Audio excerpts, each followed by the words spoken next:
নমস্কার বন্ধুরা, আমি ডোনা রিগালিস লাইফ কিচেন চ্যানেল নিয়ে তোমাদের সামনে এসেছি। আজকে আমি তোমাদের জন্য একটা অমলেটের রেসিপি নিয়ে এসেছি। তোমাদের মনে হতেই পারে অমলেট তো নর্মাল জিনিস, এটার মধ্যে আবার কি আছে, কিন্তু আজকে যে আমি অমলেটটা বানিয়েছি সেটা কিন্তু সত্যি একটু অন্যরকম, আর খেতেও কিন্তু দুর্দান্ত। আর ঘরে থাকা সামান্য কিছু উপকরণ দিয়েই কিন্তু এই অমলেটটা তৈরি হয়ে যায়। চলো দেরি না করে ঝটপট শিখে নাও কি করে বানাচ্ছি আমি ফ্লাফি অমলেট। এই অমলেটটার জন্য দুটো ডিম লাগবে। ডিমের কুসুমগুলো কিন্তু আমরা আগে নেব না, হোয়াইট পোর্শনটাকে নেব। হোয়াইট পোর্শনটাকে খুব ভালো করে কিন্তু বিট করে নিতে হবে, আর কুসুম দুটোকে কিন্তু আলাদা রেখে দিতে হবে। দেখো আমি কিভাবে করছি, ঠিক স্টেপ বাই স্টেপ কিন্তু এইভাবে ফলো করেই তোমরা বানাবে। দেখো দুটো ডিমেরই কিন্তু হোয়াইট পোর্শন আলাদা আর কুসুমটা আলাদা। এটাকে খুব ভালো করে কিন্তু ফেটিয়ে নেব, একদম কেকের সময় যেরকম আমরা ডিম ফেটিয়ে নিই ঠিক সেরকম করে কিন্তু ডিমটাকে ফেটিয়ে নিতে হবে।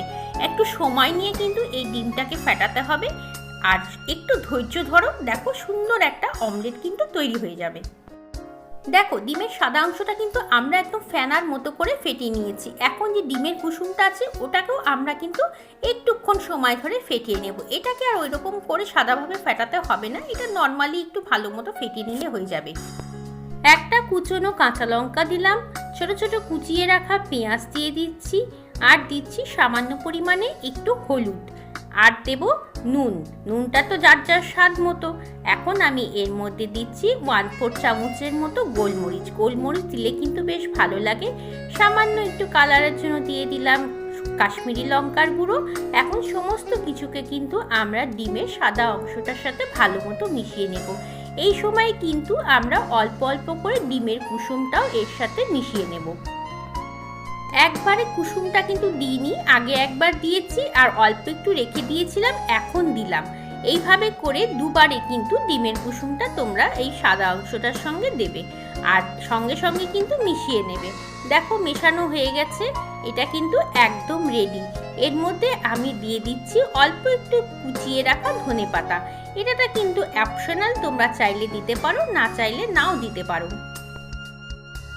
দেখো লঙ্কা, পেঁয়াজ, ধনেপাতা সমস্ত কিছু কিন্তু আমরা ডিমের সাথে ভালো করে মিশিয়ে নিয়েছি। এখন আমরা এটাকে ফ্রাই করব। একটা তড়কা প্যান বসিয়ে দিয়েছি, ওর মধ্যে একটু দিয়ে দিলাম হোয়াইট অয়েল। আমি হোয়াইট অয়েলে ভাজছি, তোমরা চাইলে কিন্তু এর মধ্যে সর্ষের তেল দিতে পারো। হোয়াইট অয়েলের সঙ্গে আমি সামান্য পরিমাণ বাটারও দিচ্ছি, তাতে কিন্তু অমলেটটা খেতে খুব ভালো হয়। এখন আমরা গোলানো অমলেটটা কিন্তু এর মধ্যে দিয়ে দিলাম। খুব আস্তে আস্তে করে একদম স্লো আঁচে কিন্তু অমলেটটাকে তৈরি করতে হবে। আর যেটুকু বাটিতে ছিল সেইটুকুনিও আমি একটু কেচে কুচে দিয়ে দিলাম। এখন খুব ধৈর্য নিয়ে অমলেটটা কিন্তু আস্তে আস্তে করে করতে হবে।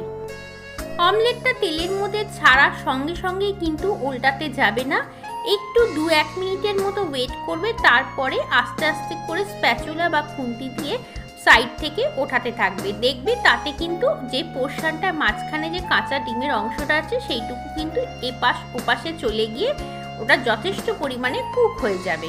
দেখতেই পাচ্ছ কিভাবে করছি, এইভাবে করেই কিন্তু তোমাদের অমলেটটাকে তৈরি করে নিতে হবে। খুব সাবধানে করে কিন্তু উল্টাবে, না হলে কিন্তু অমলেটটা ভেঙে যেতে পারে। আর এই অমলেটটা খেতে এতটাই টেস্টি হয়, বাচ্চা বড় সবারই কিন্তু ভীষণ পছন্দ।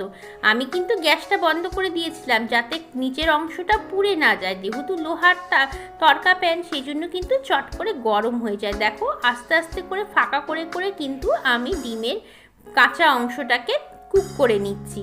দেখো নিচ পোর্শনটা দিয়ে দিলাম, এতে সুন্দর একটা বলের মতো কিন্তু অমলেটটা তৈরি হবে। আশা করি তোমাদের ভালো লেগেছে, আর বাচ্চাদের এরকম একটা অমলেট দিলে কিন্তু বাচ্চারা খুব খুশি হয়।